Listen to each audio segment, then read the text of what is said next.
taliya waxaad nooga warantaa deegaanka Soomaaliya oo saakeeto oo aad la wareegteen deegaanka Soomaaliya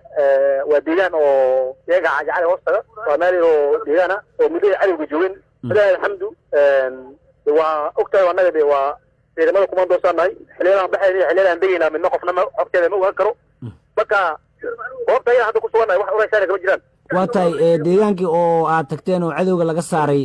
hadda waa sidii xaaladiisa wallahi wax dhiba kama jiraan deegaanka waa deegaan miyi oo xoolay ay maartay ay digin marka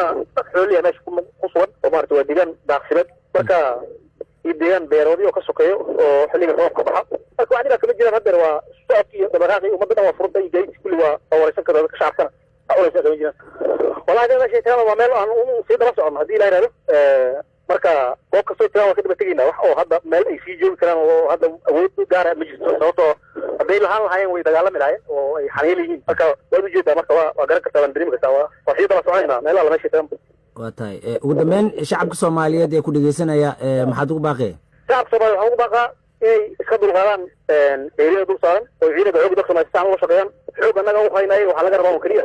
inay soo tilmaamaan oo yiraahdaan culayskaas gaarka jiro oo dhinacyada ah laakiin wax badan oo hadda sii jiri kara ma jiraan waa